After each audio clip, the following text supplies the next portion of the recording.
nkanye n'aba escort wa Nyamurangwa tuzana i Kigali warahari bafande Turagara abo twarabanye bafande Siza Kayizari twarabanye bafande Bingira twarabanye kugira ngo rebero tujye mu maboko byaro gukorana ubuhanga n'ubwenge n'ubushishozi no kwitanga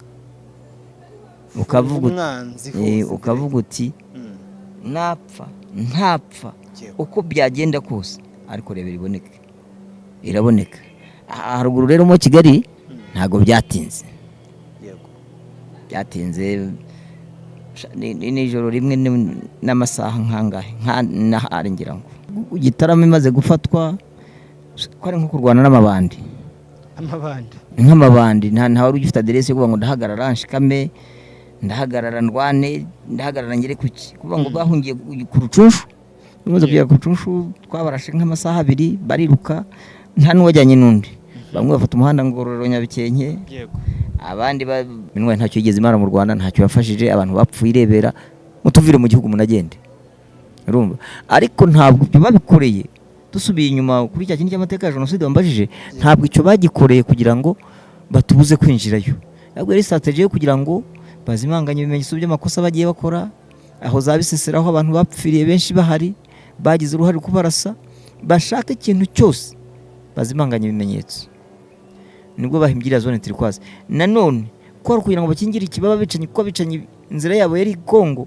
urabona kuva rebero kamanuka mu Miduha ugacinya Mirambo ariko ubwo ntabwo uvuga ngo ni rebero yonyine n'utundi duce abantu babaga barimo ariko bake kugira ngo umwanzi niyo yumvise hano havugiye isasu na hariya natwe baracanganyikira ntabwo si bibiri kubera he birabera he ushobora kuri rebero akumva Nyamirambo kuri stade ahantu barimo barakubita tuntu ntabwo tutari cyane turi ukuntu kavuga ati ko bagiye kuntuka mu bitugu nimwe muri system yakoze cyane urumva hariya minuari iravuga iti twebwe tugiye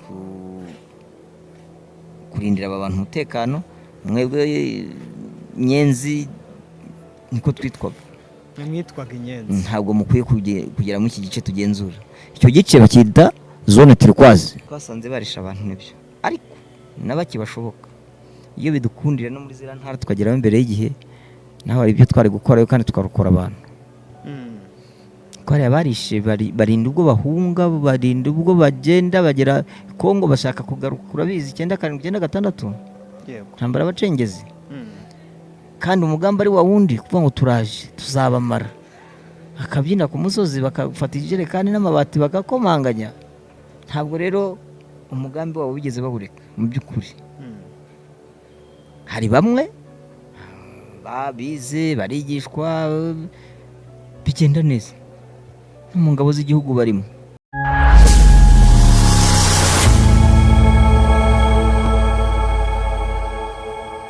Yes, ndagushuje kandi ndakwifuriza gukomeza kugubwa neza aho uherereye mu bice bigize igihugu cyacu. Nizere ko umeze neza cyane wowe uri mu majyepfo, amajyaruguru, iburasirazuba ndetse nawe uri burengerazuba. Tutibagiwe nawe uri hagati mu mujyi wa Kigali, wowe uri muri East Africa, Afrika hose muri rusange, nawe uri mu ntara yacu ya 6 y'aba diaspora. Kumeza kugubwa neza cyane wowe wamaze gukanda subscribe ahangaha, nacyo gihe ngo we utarabikora ukande sabu tujye dukomeza kubana mu biganiro tubagezaho umunsi ku wundi. Nk'ibisanzwe ni Emi Kabaka, naho kuri technique ni Visual Chobi, nkuko dutuwe tubana umunsi ku wundi. Dutangire twihanganisha abanyarwanda ndetse n'abanyarwandakazi, inshuti z'u Rwanda zose, aho turi kunamira inzirakarengane zazize jenoside cyangwa se zazize uko zavutse umwaka w'1994 bazize ubusa ariko ntibasize ubusa. Turahari ngo tuzuse ikivi cyabo, turahari ngo tuzakore ibyo basize badakoze. Uyu munsi wa none turi kumwe n'umupapa, n'umwe mu badwanye urugamba cyangwa se mu batumye abeshi barokotse barokoka, n'umwe mu badwanye kugira ngo uyu munsi igihugu cyacu kibe gifite amahoro. turaza kumwakira tuze kuganira adusangize bimwe mu bihe bagiye bacamo, bimwe mu byagiye biranga urugamba barwanye. Papa, tuguhaye ikaze. Murakoze. Biragenda. Atangira wibwira n'abantu badukurikiye. Jewe nitwa Makuba Sixbert. Uze kongera ijwi mo gake. Jewe nitwa Makuba Sixbert. Yego. Tuguhaye ikaze. Asante sana. Umunsi dutangire twihanganisha Abanyarwanda ndetse n'Abanyarwandakazi n'inshuti z'u Rwanda. Uyu munsi ntago turi twenyine, hari benshi, hari ibihugu byinshi n'ubundi byifatanyije natwe uko turi kwibuka abacu bazize jenoside yakorewe abatutsi mu mwaka w'1994. Nibyo Abanyarwanda bakwiye kwihangana, abanyuze mu bihe bidasanzwe kandi bigoye bikomeye. Yego. Kubyumva no kubibona biteye agahinda. Ariko igihe tugezemo uyu munsi tukifuza ko turi mu gihugu cyiza, tubona ibi bintu bidakwiye kuzongera kubaho nari mukundi mu gihugu cyacu. Ntabwo bizongera kubaho ukundi. Yes. Nakunze ijambo ry'umusaza ejo bundi yavuze ngira ngo wararikurikiranye. Yes, nari yarageze ati ngira ngo byinshi abantu bagiye babyumva. Narabyumvise nanjye. Yego. Papa, tuze guhita tutangira twanzika, ndi kubona n'ikirere ntago kimeze neza.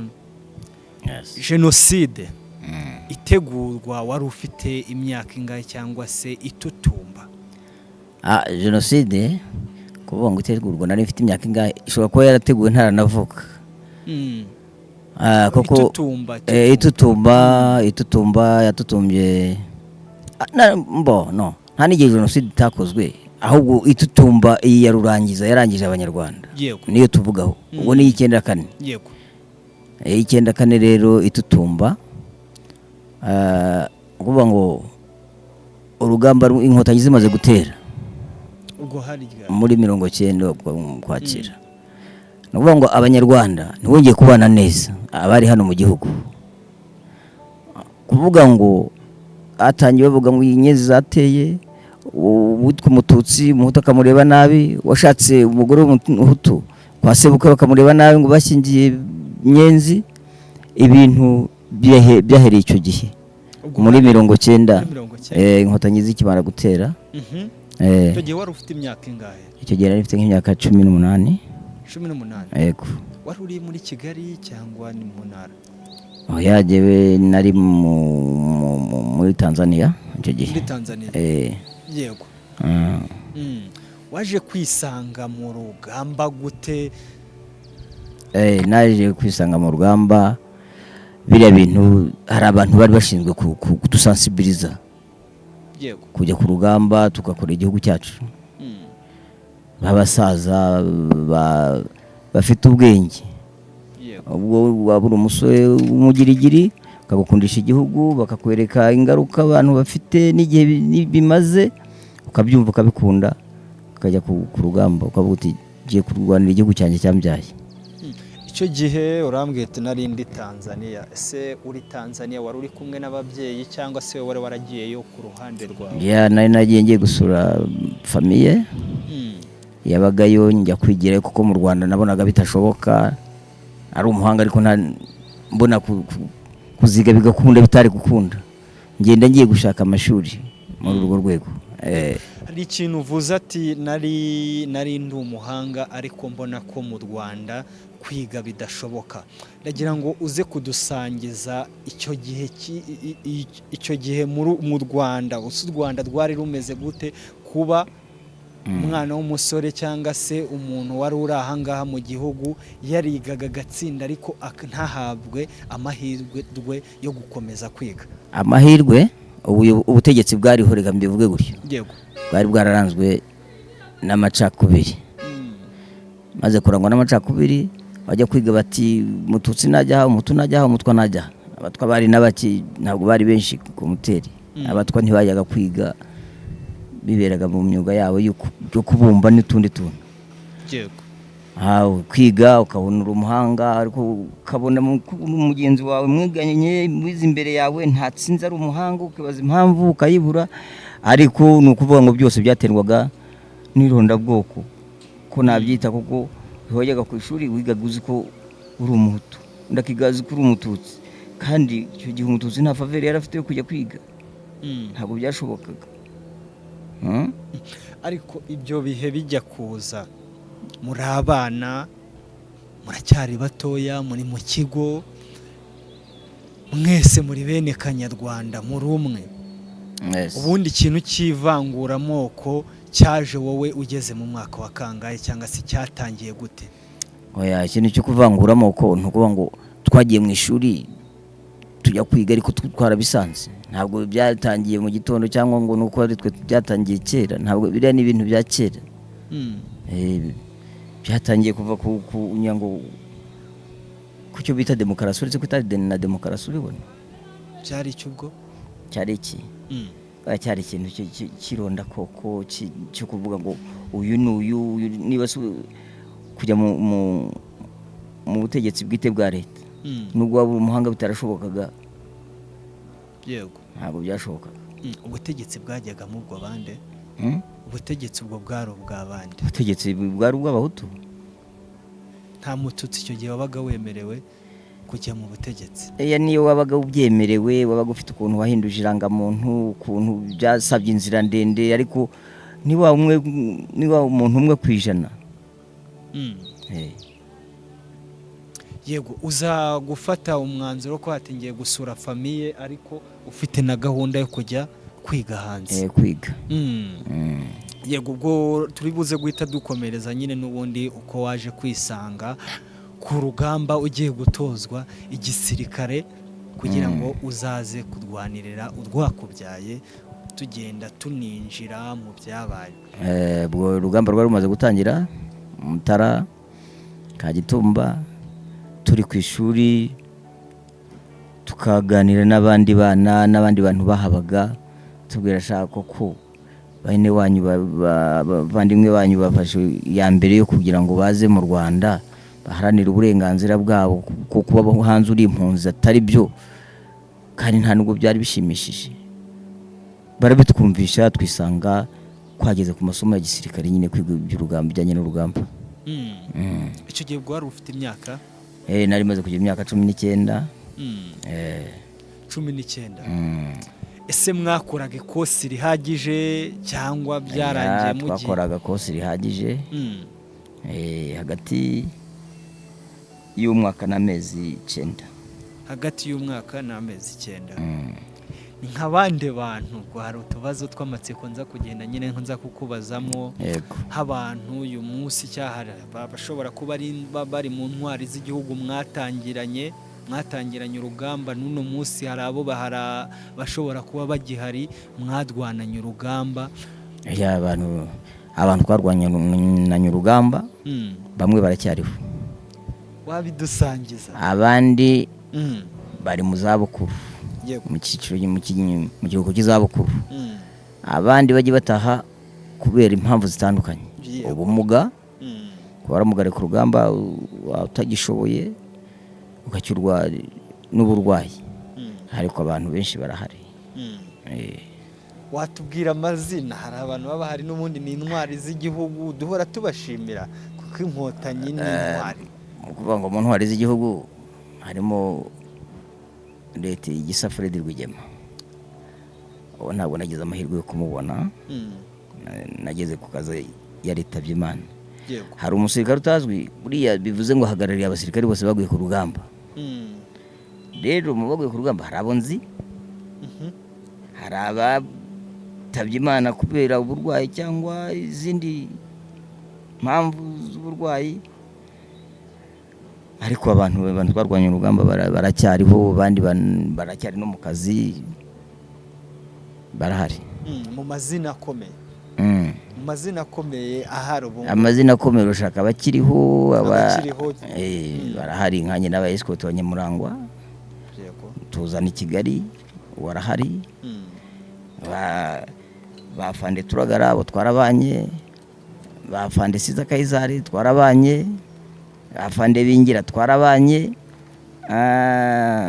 ni benshi yego. Muza kwisanga mu Rwanda nibyo muvuye ku ikosi, muvuye gutozwa. Ese icyo gihe jenoside yari igeze he mubati mugiye kwambuka muze mu Rwanda? Jenoside nko muri 1992, jenoside ikikubwira ko itahereye 94 kugira ngo ubyumve neza. Muri 1992 abantu ku Kibuye barapfuye. Kibuye ahitwa muri komine Rwamatamu, hari muri komine Gishyita. Icyo gihe ntabwo Habyarimana ari agapfuye ko bavuga ngo icyo cyateye jenoside. Yego. Inkotanyi zarateye muri Kibirira abantu barapfa, mu Bigogo abantu barapfa. Urumva ntabwo jenoside yabaye ngo 1994, jenoside yabaye kera, ahubwo yabaga mu buryo butandukanye. Iya 1994 iza nta muntu ishaka gusiga, ariko kiriya gihe bicaga abantu, leta igahosha bakatwika, igatanga amabati, ariko kuvuga ngo yahoshaga ivuga ngo iri kureba ko ibyo bategura cyangwa bateganyaga bazabigeraho. Ese abantu bazabishishikarira? Ese abantu bazabikorana ubwitange? Bati baratestinga ngo barebe ese igihe nikigera koko abantu bazabikora bikunze. Bakapusha nko muri komine imwe ugasanga abantu baratwitse, inka zirariwe, ihene zirariwe, abantu barapfuye, batari ko bya bintu nibikigera nyacyo bizajya muri gahunda. Yego. Mwebwe bwo mwaje kwisanga mu Rwanda mu uhe mwaka? Muri 1992. 1992. Nibwo mwambutse? Yewe nibwo nambutse. Igihugu cyari hari utuntu tw'utuzone kwa tumaze gufatwa nko Mutara, Byumba, Ruhengeri. Nisanze mu gice mu Ruhengeri. Cyo mu Ruhengeri we niho winjiriye. Yego. Icyo gihe rero ugera mu Ruhengeri turagira ngo uze kudusangiza ese urugamba mwari muri ku Rwanda rwagenze gute? Aho niho dushaka ubuhamya bwawe. Urugamba gengeze ku rugamba ari mu Ruhengeri ahantu bita Butaro. Yego. Icyo gihe habaho ikintu bita muri Burera. Muri Burera. Icyo gihe habaho ikintu bita Sizifaya. Ishyano yari itangiye iriya yarusha. Yego. Twebwe iyo twakoraga icyo gihe urugamba rwasaga kumva hariho ibiganiro. Twebwe twakoraga siporo, tukakina, tugakora imyitozo, tukiga ibyo tutize neza tukabisubiramo, kuko ntabwo kuvuga ngo imishyikirano ntabwo ari ko urugamba rwari ruhagaze. Saha yose rwashoboraga gukomeza nk'uko rwanakomeje. Yego. Icyo gihe twakoraga siporo, ariko kiriya gice cyo muri Burera hakaba abaturage twamaze kumenyana nabo, twakundanye, turamenyana, ugasanga bo uko bisa kose batangiye kumenya ko inkotanyi zitagira imirizo, zitari impyisi. Abana baho batangira kwinjira igisirikari benshi. Urakomeza utubwire nyine icyo gihe ubwo buzima mwagiye mucamo. Ubwo buzima rero, ubwo buzima bwarakomeje bw'imishyikirano bigeraho biranga. Igihe kigeze urumva aho ngaho Butaro, ari umuntu nabanaga nawe, we ntakiriho, yitabye Imana. Ngombwa ko ajya gukora mu Birunga. Arambwira ati sha tujyane mu Birunga, ntabwo ngusiga. Turagenda. Waramwesikotingaga? Naramwesikotingaga. Turagenda tujya mu Birunga. Tubayaho bakadutera tukabasubiza, ibintu biraho by'urugamba nyine urabyumva. Iyo umwe akoze hasi yibutsa undi gutora ibuye. Yego. Igihe kiragera kuza mu Ruhengeri. Ruhengeri hari abantu bafunzwe benda gupfa, amakuru agenda atangwa. Tumanuka mu Birunga hariya tujya mu Ruhengeri, dufungura gereza Ruhengeri.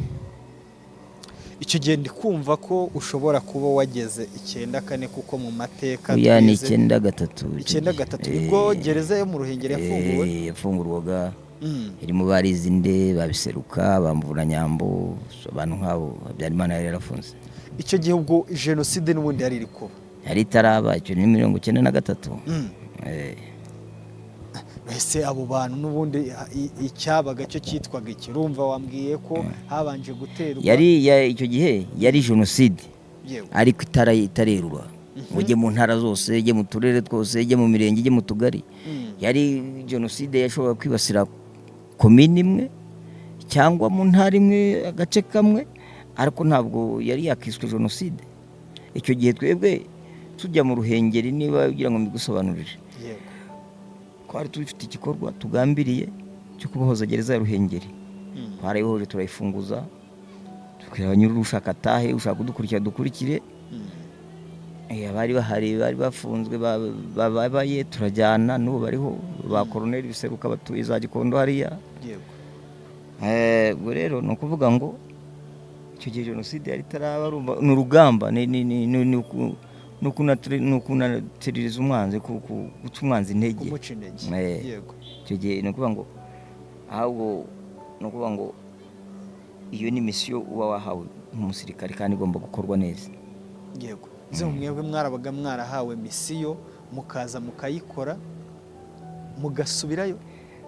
Ni misiyo kubera ko ni ukuvuga ngo niba imishyikirano yanze kandi urashaka amahoro, urashaka kutataha ntitwe inyeshyamba mu gihugu cyawe, wagombaga gupushinga umuntu akaba ibyo abona ko bikaze.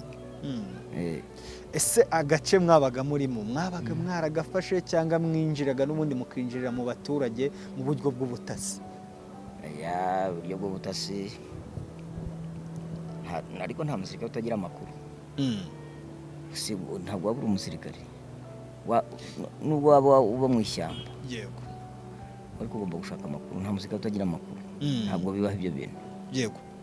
Icyo gihe mumaze kubohoza cyangwa se gufungura abari bafungiye muri gereza ya Ruhengeri, ndagira ngo uze guhita uterurira aho ngaho, utubwire tuze gukomeza paka tugeze n'ubundi 94 jenoside yeruye iza gutangira.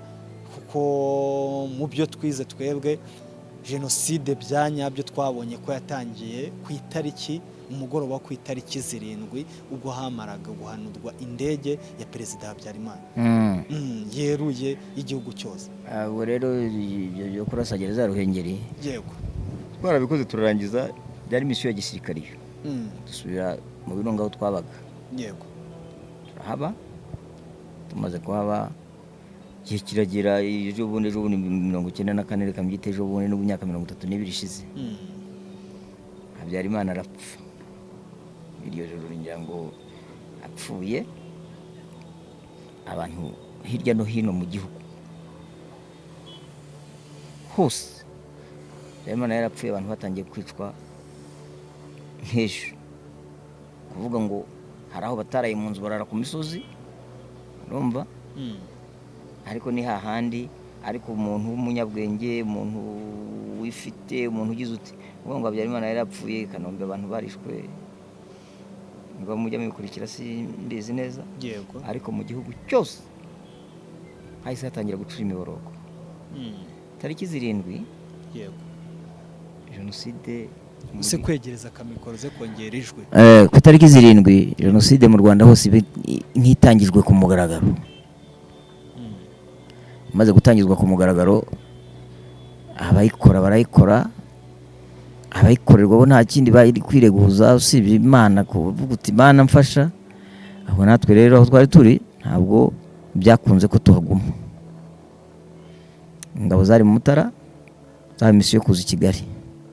Izari Ibyumba, za misiyo yo kuza i Kigali. Izari Butaro, za misiyo yo kuza i Kigali. Izari mu Birunga, zabwa misiyo ya Ruhengeri na Gisenyi. Abantu bafashe ya mbere bazi Kigali. Ariko ubwo twenda kuza i Kigali, wa muntu nakubwiye twabanaga base bamuhamagara, asubira Butaro, arambwira ati tugende. Tuve Butaro rero tuza Kigali hano, tuzaturwana, dusanga imirambo, dusanga ibintu byinshi paka tugera Kigali hano jari manuka mu Gasyata mu Gisozi ko tugira ngo tuze kunganira abantu bari he muri CND hariya. Hari ukuntu ndi kumva hari ukuntu uri kubicaho cyane uri kugenda ubisimbuka ntago ngenda jya nguze kuboho kudusangize nyine ni munsi hari umwana mutoya ukurikiye iki kiganiro hari umuntu nubundi ushaka kuba ruri muri ayo mage ariko utazi ngo se byagenze gute kugira ngo mwebwe uvuye mu birunga musubiye Butaro muhise mufata umwanzuro wo kuvuga ngo tuje Kigali ariko mukuzi Kigali hari ibyo muri gucama bo hari umwanzi muri kurwana nawe ndagira ngo uze kugenda icyo kintu cyose kitubira kuko uburyo uri kubigendamo ikumva se nkaho uri kutaruka nyine we nakubwiye ngo nukuvuga ngo jenoside ikimara gutangira yego twari dufite abasirikari Kigali 600 babaga muri CND abo baraswagaho na buri muntu wese baraswagaho na Kacyiru na Kanombe na Mburabuturo na Jari ahantu hose namo Kigali na Rebero umuntu wese aho yarari umuyobozi wacu w'ikirenga nyakubahwa perezida wa Repubulika yaguhaye amabwiriza abayobozi bakuru bacu ko kihutirwa tugomba gutabara ari abapfa mu nzira ku makuru yarayafite ari bagenzi bacu bari Kigali tuzasanga baragize gute barashize harabahawe misiyo yo kwihuta mwihute mu Kigali harabahawe misiyo yo aho unyuze usanga abana b'abasore abari mu bihuru ababundamye abo bose mukabazana mukavuga muzi niba umubona hari agahenge mukabazana mpaka tukabashakira inzira bakajya he bakajya ibyumba kuko niho hari hambanze kugira gute kuboneka umutekano yego ubone ukuvuga ngo twavuye Butaro mukuzi Kigali aciye Rurindo duhinguka aho ariko aho hose usanga amazu yahiye inka zariwe abantu bapfuye ku misozi uwo mushoboye gushyingura mukamushyingura uwo mutashoboye bijyanye n'ibyo murimo nabyo bitakoroheye ariko ukabona ko isi yagize gute igihugu cyacu cyasuze umwijima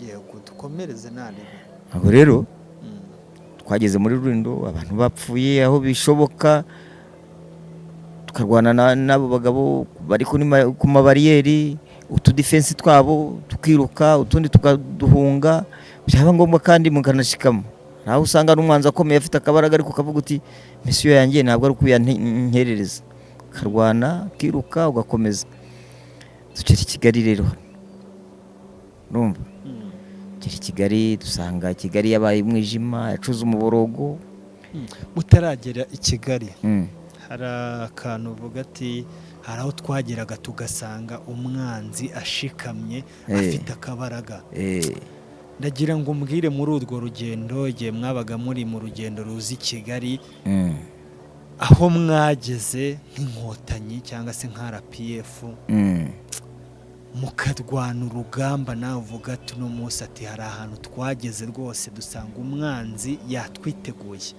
ariko namwe mwabaga mwiteguye ahantu ni henshi kandi inshingano y'umusirikari ni misiyo ebyiri ni gupfa cyangwa gukira kuko umuntu mu Rwanda afite imbunda nawe urayifite arasa amasasu nawe urayarasa ava amaraso nawe uvande ariko irwanira ukuri kuratsinda kuko wowe ufite intego sibyo kundi ufite intego yo kujya gufata umukobwa ku ngufu afite intego yo ko runaka hari amafaranga yuko hari inka mufite misiyo zitandukanye we misiyo yawe uravuga uti misiyo yanjye no kurwana ku banyarwanda no ku byabo no kurengera ubusugire bw'igihugu urumva iyo niyo misiyo ya mbere ubwo rero bivuze ngo ni ukuvuga ngo warumbajije ngo aho nageze nkabona urugamba rushikamye ni henshi ubwo ushobora kukubwira ngo nkubwira hambere ukaza gukumbura nuko nkubwira ha kabiri nibyo dushaka kunyuza kugenda utunganya urugamba rwa mbere ariko ni nyinshi gusa urwo kubohora ugenda uzirezima nta kibazo wete ubwo twageraga hanaha byagenze uko hariya ijari hariya mu mpinga ya jari nibo habona hariya hejuru hariya twakubitaniye na duyi ukaze hako turamukubita amanuka mu Gasyata tumwirukaho nyanyagira muri amashyamba uhunga nawe yabuze ibyo afata n'ibyo areka kuko ntacyo yarakirwanira ubu umuntu yego ubwo muvuye mu birunga mufashe gahunda yo kwati tugiye hehe i Kigali gufasha babasirikare 600 bari kuri senide ariko si 600 gusa no kubohoza abantu bapfaga niba bishoboka yego kuko mu borogo wari watangiye mu gihugu abantu bari gupfa kandi misiyo ntabwo ari gutabara abasirikare bagenzi bacu n'abanyarwanda bapfaga kandi bazirusa kandi aho twacaga mu nzira twarabibonaga usanga inzu zahiye abantu bayashize ku misozi uragenda usimbuka intumbi z'abanyarwanda n'abanyarwandakazi abakecuru n'abasaza n'impinja ibyo byose byagomba kuduha courage yo kwihuta kugira ngo tugere kuri misiyo tuzanye i Kigali yego kuko aho twari duturutse kwicana byarahagararaga aho twacaga ntasuraga inyuma ngo yice umuntu twagendaga tuhasiga udushami tw'abasirikare bakeya bagomba kurinda umutekano w'abanyarwanda bari kwicwa yego ubwo rero bivuze ngo aho twagenderaga hose wasangaga ari imiborogo ari amaraso ari impinja ari abakecuru ari abasaza ari inkomere aho bigeze uwo mwabonaga twabaga dufite abaganga bakamwitaho bakamuvura bakamutabaza bw'ibanze byaba ngombwa twaba tumaze kugera kuri kaburimbo turi mu iki gice cya Gasyata kuko ibyumba hari hameze neza za Nyacyonga zavuyemo ko tuba dufite ibyombo tugenda tuvugana na bagenzi bacu bahanyuze ubwo bashakaga abashoferi bagafata imodoka bakajyana ba bantu hehe ibyumba n'abajya kuvurirwa bakajya kuvurirwayo abajya kwitabwaho abahabwa imiti abahabwa ibiryo n'ubuvuzi bundi ubwo aribwo bwose yego uragira uti tugeze mu musozi warumbwe wa Rurindo wa Jari Jari ati twasanze Haduyi yatwiteguye koko Haduyi yatwiteguye ko twaturutse muri ya misozi ya Rurindo atwumva dusanga yariteguye pe ariko ubushobozi n'ubushakashatsi twakoraga natwe tuzi ko batwiteguye dukora strategie z'umusirikare agomba kugira ku rugamba ahubwo uriya musozi turawukuramo byanze bikunze turahagera hari uko umusirikare apanga uraca hano kandi twese turahurira hariya nuko byagenze tubona twisanze kuri uriya musozi Haduyi turamurasa aracanganyikirwa ati byata ati birya amasafuriya ibintu byose urumva ariko ibyo ntibyanaaturebaga ntacyo wari ukoreye umuzigo wawe yari imbunda n'amasasu nta bindi Haduyi rero aratawanyika arirukanka tumanuka aho ngaho tuzi Kigali cyane kuri kaburimbo dusanga abantu barashize umuhanda n'amaraso kubita mu ruhavu rw'inzu ugasanga n'imirambo sanga umuhanda n'imirambo y'abana y'abagabo y'abagore mbese kubera uko ubona i Kigali irimo abantu benshi ni nako hapfuye abantu benshi yego ahantu hari abantu benshi hapfuye benshi yego ubwo mwari muri kugenda aho mwagiye muca hose mwagiye muhasukura mwana hafashe twanahafashe nta n'ibibazo byabaga bisigaye inyuma wabaga asigaye inyuma yaba wihishe yaba ari uwakoze amakosa yo kwica abantu ariko icyo gihe ntabwo yongeraga kwica abandi bati ahubwo mbonye kontaho nkahunga niyo yari impamvu nari mbonye nyamukuru yari isigaye nahunga ariko aho twacaga nta muntu wabaga kicwa kandi twakoraga ibishoboka byose ku buryo twasiga abasirikare bazabarinda yenda tugera aho tujya turi bakeya ariko nabo dusize basigarana umutekano nk'umuntu wakurikiye iki kiganiro ashobora kumva wenda uburyo wagitwayemo akagira ngo wenda twumvisemo nko mu musozi wa Jari wenda ko mwahuriye n'urugamba, ariko hari umuntu ushobora kumva iki kiganiro akagire ngo mwari muri kuza muri paralele mu bati turagiye nta haduyi muri guhura nawe cyangwa se ntawe muri kurwana muri guhura nawe, ariko nagira ngo uze kutubwira hari nkaho ni nkahehe mwigeze kugera bikaba ngombwa ko usanga haduyi yabiteguye mukasubira inyuma mukongera mukajya gupanga. Mu inzira yo kuva hariya kuvuga ngo dusubire inyuma tujye gupanga ntabwo bigeze bitubaho, kuko umusirikare bakubwiye ngo urajya hariya ubanza guhabwa icyo bita briefing y'akazi ugiye gukora, uragakora uragenda gutya. Rero kuvuga ngo akazi uri bukore iyo ugakoze neza bibyara umusaruro, kandi bariya bagabo nta mbaraga bari bafite, ko bari bamaze kwinjira mu kintu cyo kwica, mu kintu cyo kurya ibintu by'abantu, cyo gusahura. N'intambara yari yabananiye rega nuko gusa wumva bari basigaye kwica abantu gusa, ariwo muteguro bateguye.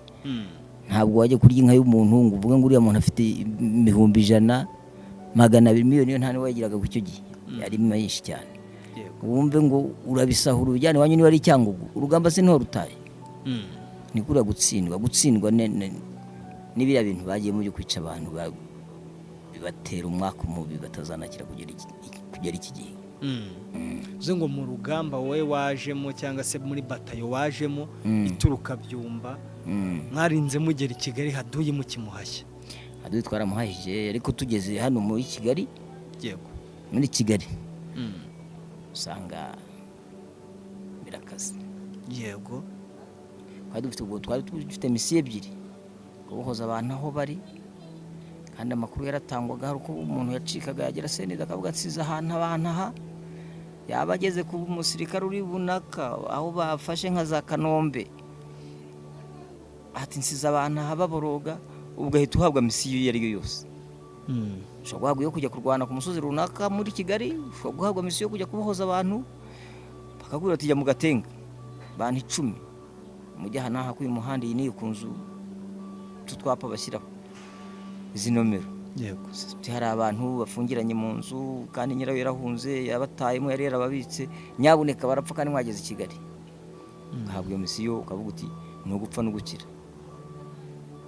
Aha mu muhanda hose ureba harimo bariyeri, iyo bariyeri wagiraho mpaka mugakubitana harwana, bariyeri akayivaho yagera hirya agashinga indi gutyo. Hano muri Kigali hari misiyo ebyiri, kubohoza bari baboshye bari kwicwa no kurwana. Ukagira icyo ukora kugira ngo uyu mujyi uboneke, kandi umwanzi y'umutwaye umurwa abacitse intege byanze bikunze. Ariko umuyu mujyi ureba i Kigali habaye mu rugamba rukomeye. Kuri wowe urugamba rukomeye rwanyarwo n'ubundi watangiye kurwana ugeze i Kigali? Na kera wararwanaga, ariko kurwanira muri kapitali waramenye kurwanira mu misozi cyangwa mu mashyamba, ibintu bibiri bihabanye, unabyiga uburyo butandukanye. Kwiga kurwanira mu mujyi no kurwanira mu ishyamba ni ibintu bibiri bitandukanye. Bitandukana gute ubwo? Bitandukana gute se? Kutambaza ngo nkubaze bitandukana gute? Niba hari hagati y'amazu, inzu ntisa n'igiti, yena nge nambaye ishati y'icyatsi kibisi kandi inzu n'umweru, ariko igiti yo nyiriho cyo hari icyatsi kibisi, urumva? Kandi ni ngombwa ushobora guca mu idirishya, ushobora kuri inzu ugaca hejuru ugaca muri bati ukarikata ukinjiramo, bijyanye n'icyo ushakamo. Harimo abantu barabakingiranye, nta kindi uri bukore, uracuruza. Urumva?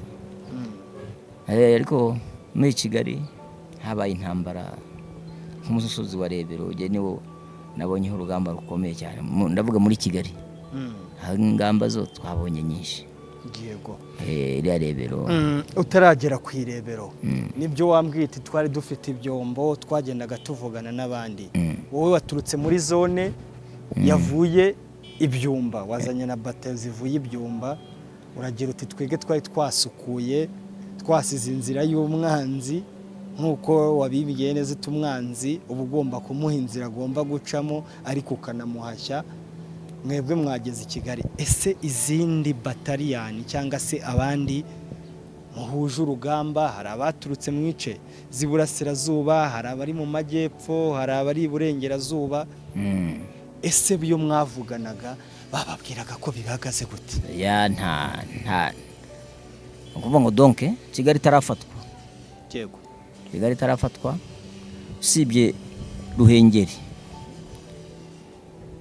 Ruhengeri hari hasigaye batayo sinibuka neza umubare, uza zifite misiyo yazo nazo zahawe zigomba gukora, ariko nta ntara yindi yigeze ifatwa usibye utu duce kuva Burera kuza utyo, Byumba kuza utyo, Umutara, Kibungo kuza utyo, ariko nta muntu wasohotse muri Kigali itarafatwa.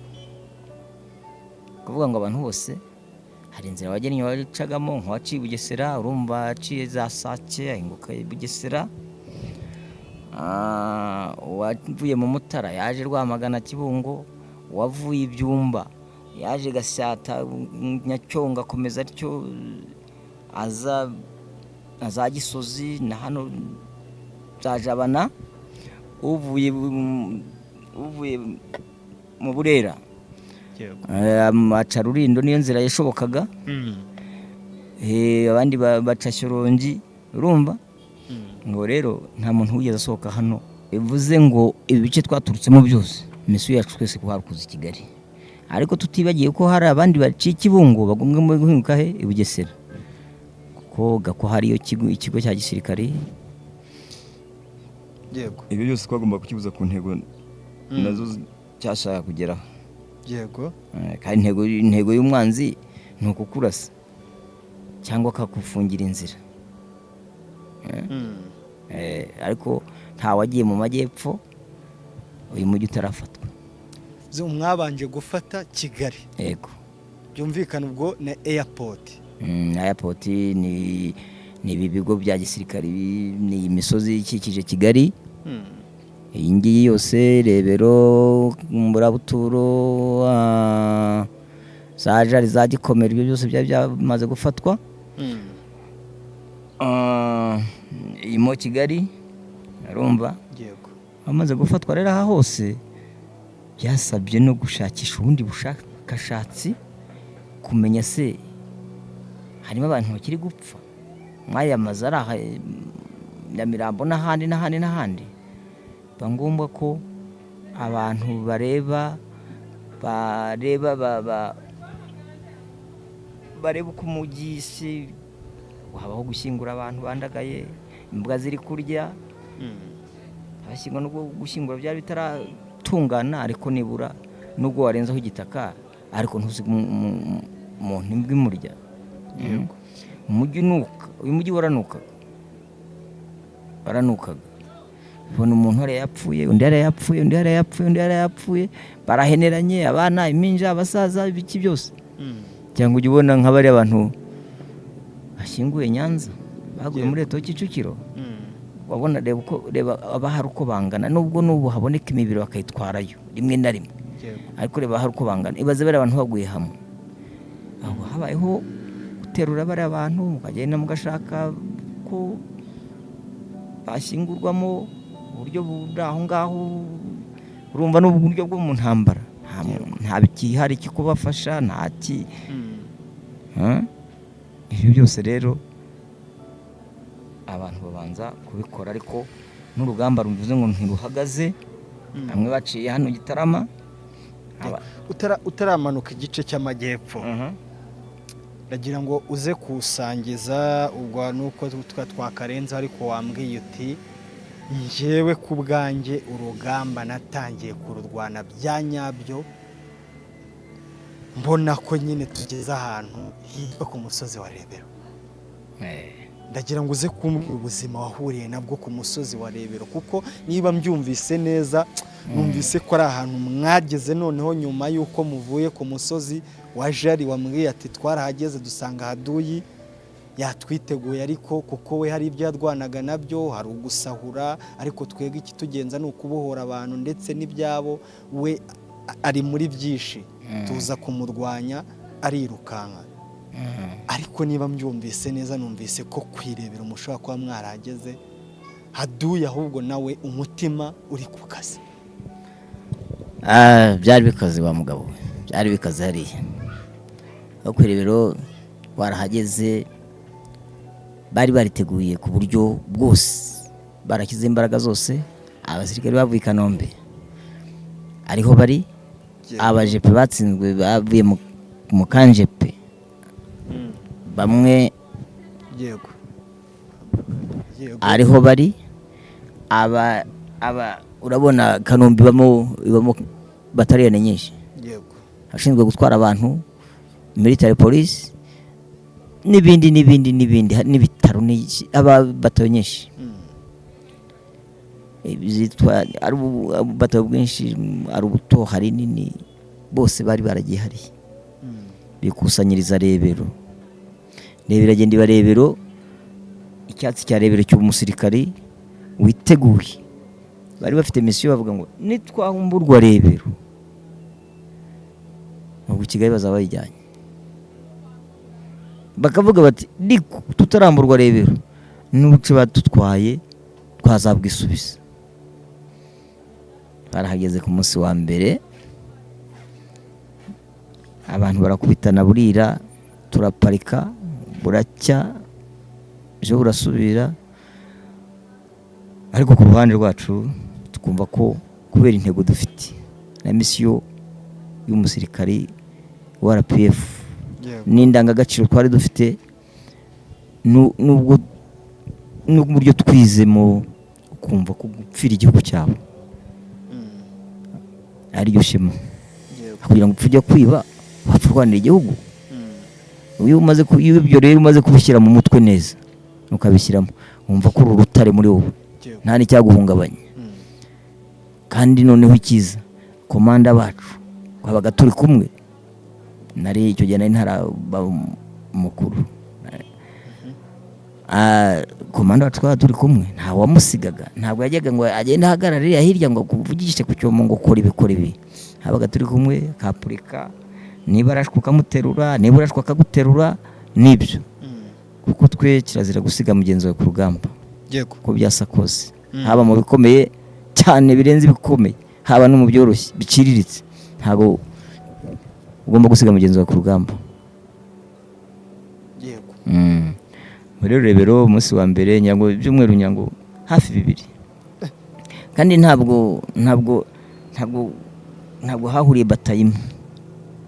Aba bandi baturutse mu gice byagezeho pe, nabo mwahuriye muri Kigali. Twahuriye muri Kigali, bamwe batatu turuke Kicukiro, bane duturuke hano, nibura Rebero turebe ko twayifata. Yego, ariko Rebero ibarebero irakari, ariko burya umugabo icyo yiyemeje agomba kugikora. Rero twarayifashe, rero tuyifashe irimo Kigali ureba nayo imeze nka Rebero, nayo Ibuko, ariko naho Bibuko iminsi ngahe.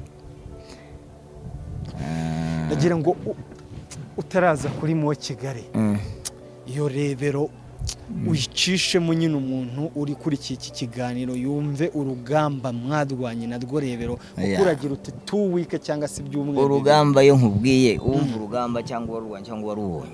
Yego, iyo uvuze ngo amanywa nijoro, noneho byagiragaho mukanatukana n'umuntu murebana mbese bukira bugacya, ubu ari urugamba rw'indyankuriye urumva. Ariko kimwe nuko bagenzi bacu bahaburiye ubuzima cyangwa bahamugariye, hari abariho nzi mbona babaye utumuga, hari n'abatariho. Yego, nkaba ngo tutukiriho tuzacyaba batangiye kandi ntabwo tuzabigware. Yego, ubwo Rebero mwamuyifasha uko? Rebero irafatwa, ariko ifatwa abantu bavuga ngo turakoze. Urabona kuva Rebero ukamanuka mu Miduha ugaca Nyamirambo ariko ubwo ntabwo uvuga ngo ni Rebero yonyine, n'utundi duce abantu babaga barimo ariko bake kugira ngo umwanzi niyo yumvise hano havuga isasu na hariya umutwe baracanganyikirwa. Ntabwo si bibiri kubera he, birabera he, kuko ushobora kuba Rebero akumva Nyamirambo kuri stade ahantu barimo barakubita utuntu ariko tutari cyane turi ukuntu kavuga ati ko bagiye kuntuka mu bitugu. ni imwe muri system yakoze cyane urumva aho rero ya ntabwo wagira Rebero ngo uvuge ngo ugira Rebero. Iyo Rebero urafunga nibura urebe ko umuntu uri mu Kigali ataza gutabara wa Rebero. Iyo nzira ukayifunga avuga uti ntaza turakubitana, akaza agakubitaho agasubira ku musozi kavuga ariko Rebero nivamo aha tuzahacana umucyo. ubwo rugamba rwa Rebero mu gihe cy'ibyumweru 2 murayifashe rwari rurangiye. ariko nanone ati tukirebera ibyabereye ku Rebero n'ubundi byimukiye mu Kigali. Sobanuye ko umwanzi mwadwanye nawe mushaka gufata Rebero nawe ibirindiro ariko byimurwa na nubwo twarwanye wa Rebero wacitse ku icumu ntabwo yashoboye, yamanukanye Mageragere yambukanye Barongo, iyo yambutse Ntumbaze ajya mu majyepfo hari hakurya Muhanga mu cyahoze ari Muhanga, ubwo byari Gitarama ngera ngo ahubwo hano naho hari ibirindiro byaho, noneho bareba kuturasa turi Rebero bakabona ko bari burase bagenzi babo irabacanga. Noneho aba Rebero baratsinzwe ntibuka no guhamagara aba ntibabyibuka, bahita bagenda banyanyagiye muri ibyo bihuru byo hepfo aho Mageragere. Rero ubwo abayobozi bariciye barapanga bati abo mu Kigali harabura gasozi kamwe ni mu Kigali uko Rebero muhacanye umucyo mu Kigali turashaka kubona nibura igihe gito byo kudufata n'iminsi nk'iyi. Ariko aho ntibyatinze cyane kuko bumvaga Rebero ntawe ugikoma, nta sasu ryavugira, ntaki abati Rebero yafashwe tu. Hari wibuka icyo gihe nta telefone yabagaho, yego ngira ngo n'icyo umuntu hari ukigifitemo umuriro muri bo kuko bari barahishiwe barabuze n'umuriro kuko ntabwo twatumaga bajya gucaginga, ntaho bari gucaginga. mwafungiye amazi n'umuriro kuko nicyo cyonyine cyari gihari kugira ngo Rebero tujye mu maboko byari gukorana ubuhanga n'ubwenge n'ubushishozi noneho no kwitanga. Ukavuga uti ntapfa uko byagenda kose ariko Rebero iraboneka. Haruguru rero mu Kigali ntago byatinze, nijoro rimwe n'amasaha nkangahe nahari ngira ngo urumva hano mu Kigali yari yahoze ari komine bita Butamwa icyo gihe. Abantu bavuye aha rero bambukanya Barongo, bandi byo nakubwiye ngo Giti cy'inyoni ntiyari ifunze bagombaga kubona inzira bakagenda bambuka hakurya y'Igitarama. Kigali birabohowe, akibohowe ntabwo umwanzi burya umurasa ngo uvuge ngo ko murashagiye ndasigaraho, oyi uramukurikira utareba inyuma. Se za nzira zabaga zifunguye wambwiye ati hari abo twasigaga inyuma n'ubundi baza kugenda bareba kuri izo nzira, bo bararekaga umwanzi n'ubundi bakabatereka tumureka agende. Uyegewe nshobora kukubwira kuri ku nzira nkakubwira nti yenda muri abantu 10 sibyo? Yego. Abo bagiye guca umwanzi 5,000 mureka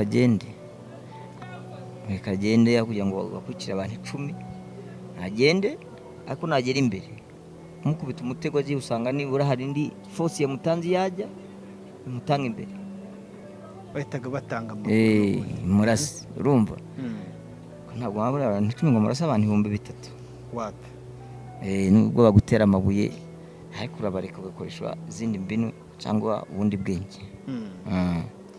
Yego ubwo mu Kigali nayo irafashwe ariko niba numvise neza mu byo twaganire numvise ko icyitwa igice cy'amajyepfo icyo twakita Gitarama numvise ko umwanzi ariho yari yahungiye ndetse n'abaturage bamwe na bamwe mu bumvaga ko muri Kigali utarabashije kurokorwa namwe yahungiraga mu majyepfo. ni ukuvuga ngo inzira yari iyi ntabwo wahungiraga Bugesera naho hariyo abantu bamwe bagezeyo naho byari byatangiye bari batangiye kurasana. Bataliyani yari yaciyeyo ya Fande Bingira na Fande Mubaraka uyu chef d'état major CDS urumva rero nabo bari baciye Bugesera ubwo mu Kigali na rero Bugesera hari haciye bato ya Fande Bingira ni ya CDS Mubaraka Muganga. CDS yari aho mwungirije icyo gihe yari yungirije Bingira. Yego urumva nabo bari baciye Bugesera kandi Bugesera nayo yari yamaze gufatwa. Bivuze ngo kwari guhita bambuka baca Nyanza ya Butare ku Gahembe ni buhazi. Yego rwa Busoro gutyo. Bataliyani imwe yari hano ku Irebero iyo nari ndimo nayo simanuka gutya turabomeka urumva abandi bomeka bara ariko twese kwari guhurira he Tarama na Butare Nyanza. Yego byose byagezweho ngira tahari yahinduka Nyanza.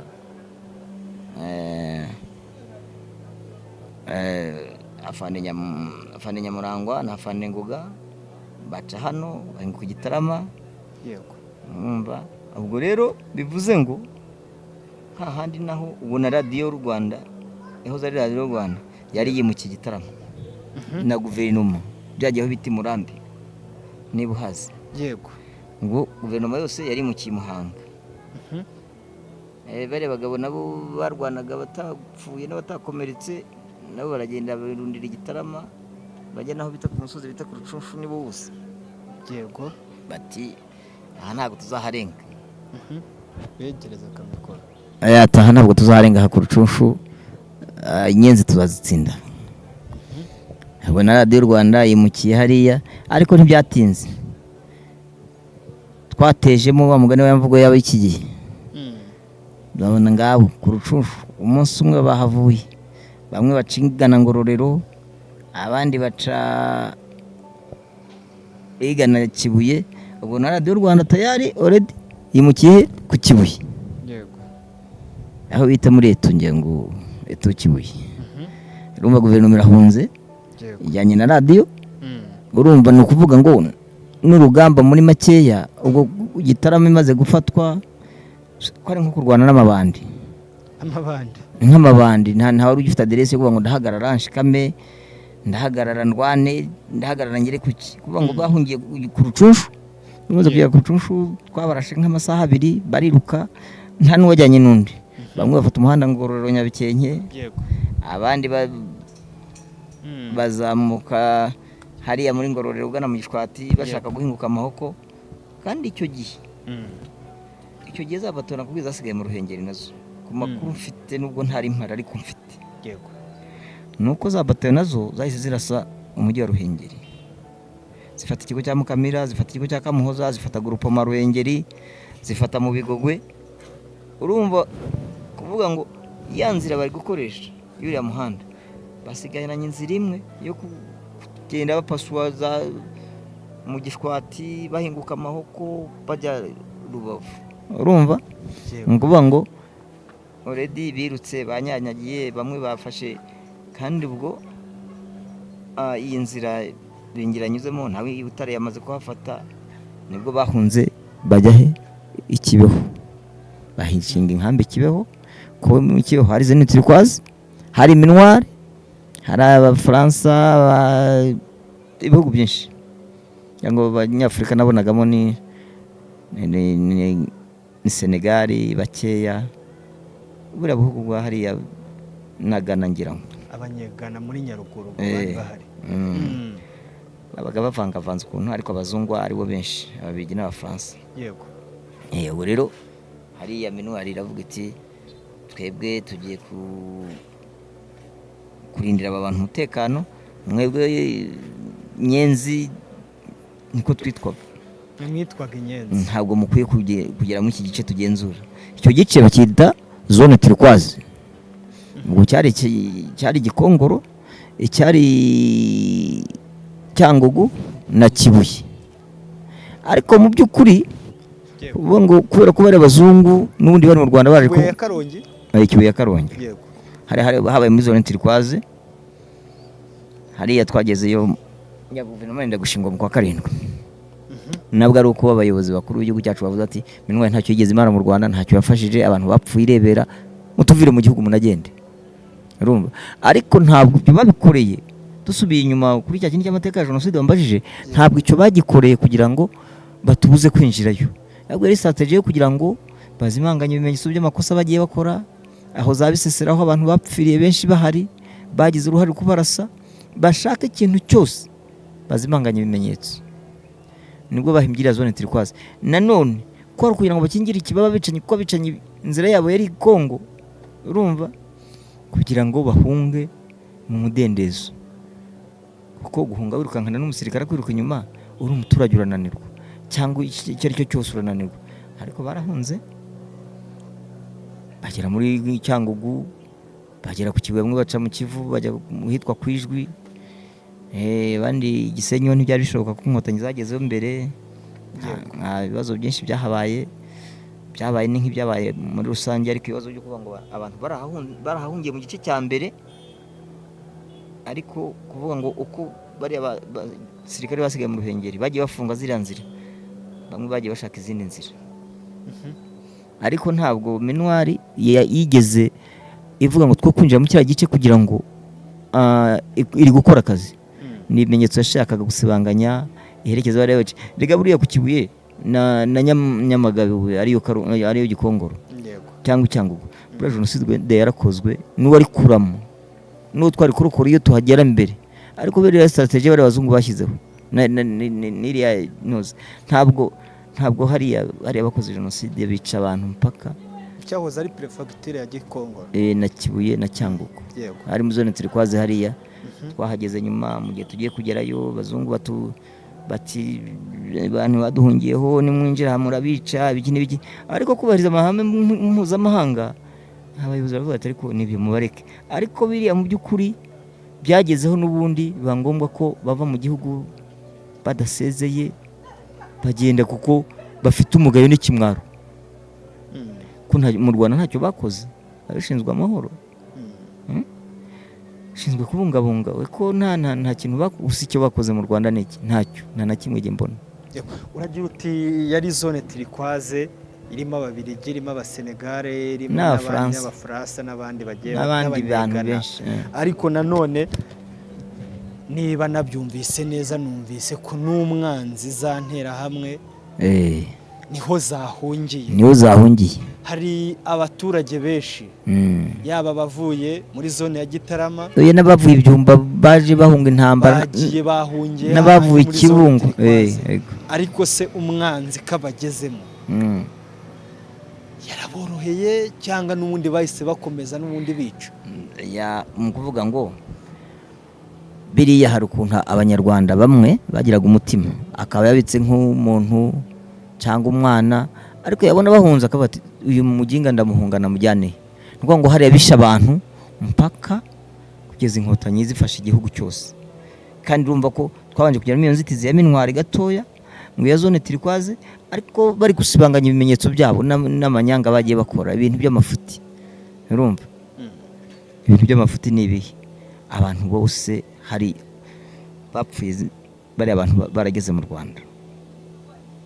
Agira ngo nkubwire amakuru mfite ko ubwabo bajyanye imbunda mu Bisesero, Abasesero baragerageje kwirwanaho, bashyiramo imbunda, bashyiramo amabombe, batiza umwanzi imbaraga. Si umwanzi yarwanaga, so bari bashyigikiye ko jenoside ikora.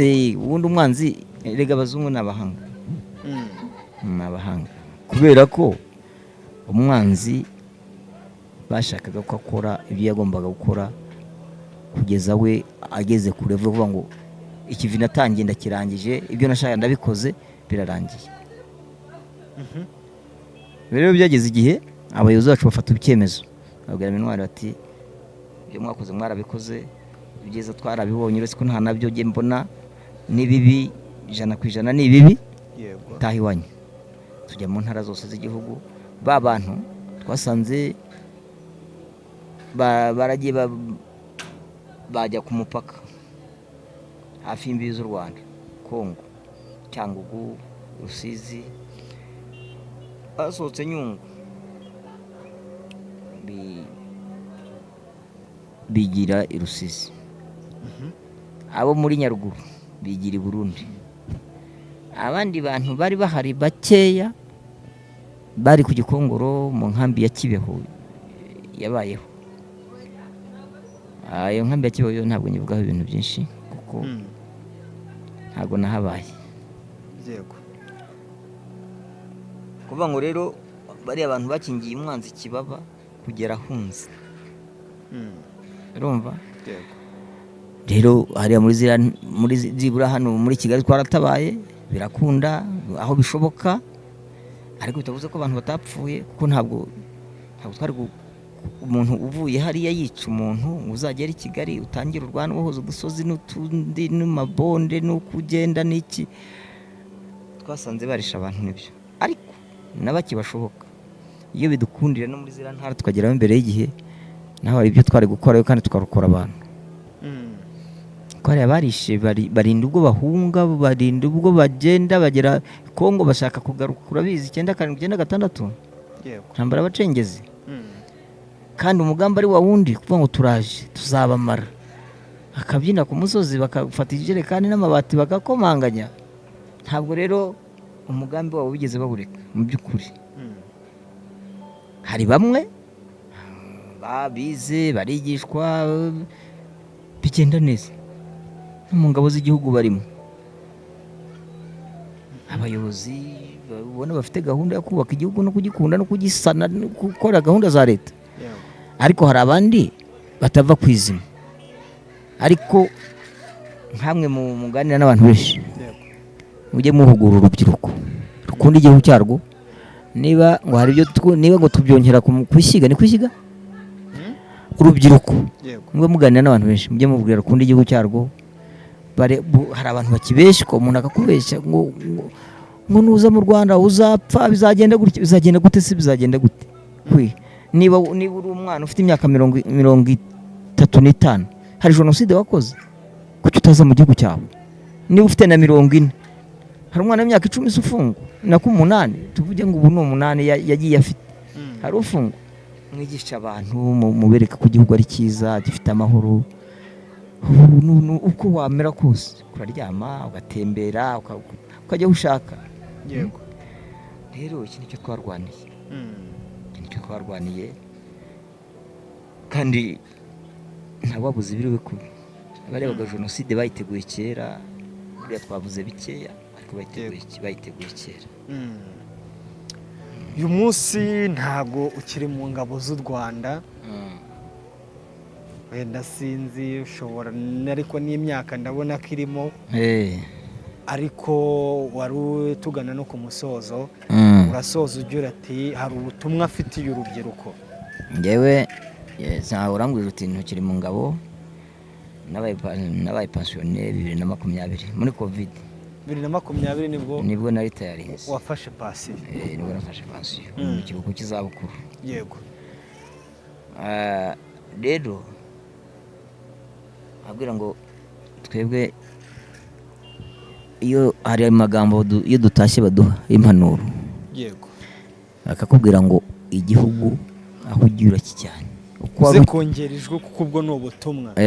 Igihugu aho ugiye urakijyanye, urakikoreye, nta ugomba gutatira igihango na rimwe. Igihugu ni cyawe, waragikoreye, warakivunikiye, warakibabariye, ngo ujye hanze umve ko igihugu kitakureba. Kuko ngo nta watera igihugu nabona urabyumva ko ni ibintu ntakora, sibyo? Rero kubw'ibyo igihugu cyacu tugomba kugikunda, turabwira barumuna bacu badutenga mu bitugu bagisigayemo bagikorere, ntako tuzaba hafi ibyo dufite bishoboka, tuzabiha igihugu cyacu. Ibyo rero nagira ngo wabwira urubyiruko mu muganira mu mukorana, ni ukwira ikoranabuhanga ryawe rigeraho tutagera rimwe na rimwe. Bivuze ngo urubyiruko rugomba gukunda igihugu cyarwo, rukava mu macakubiri, rukava mu bintu bitasobanutse, mu biyobyabwenge, mu bintu biraho bituma umuntu asubira inyuma. yego Bakiga bakamenya bari mu gihugu kibaha amahirwe, kirabaho kwivuza, kirabaho kwiga, ntabwo kirobanura ku butoni ngo ni mwene runaka niwe uziga, uyu ni mwene runaka niwe uziga. Rero urubyiruko rugomba kuba urubyiruko nyarwo, rugakunda igihugu, rukagikorera, byaba ngombwa rugakora n'ibirenze ibyo rukwiye gukora. yego reka nkushimire cyane, nkubwire ngo wakoze kwitabira ubutumire bwacu, ariko nanone dusoze tubwira buri munyarwanda aho ari hose ngo niyihangane kandi akomere ku bw'ibihe turimo byo kwibuka abacu bazize jenoside umwaka w'1994. Ndagira ngo nsoze iki kiganiro mu buryo ngira nti abanyarwanda n'abanyarwandakazi, abana, urubyiruko, mbihanganisha amahano yo kuri Rwanda. Nta muntu atagizeho ingorane zikomeye. yego Dufite imfubyi, dufite abarwayi, dufite abandujwe ibirwara mu ntambara bitabaturutse, dufite n'ibintu byinshi byatewe na jenoside. Avuga ngo nihanganisha abantu bose batwumva muri iki kiganiro, bihangane kandi bakomere kandi bo guheranwa n'agahinda, kandi iminsi mibi mpamya ko itazongera kugaruka, mpamya ko bihangane kandi bajye basenga n'Imana ibafashe mu buzima bwa buri munsi. Murakoze. mwakoze cyane.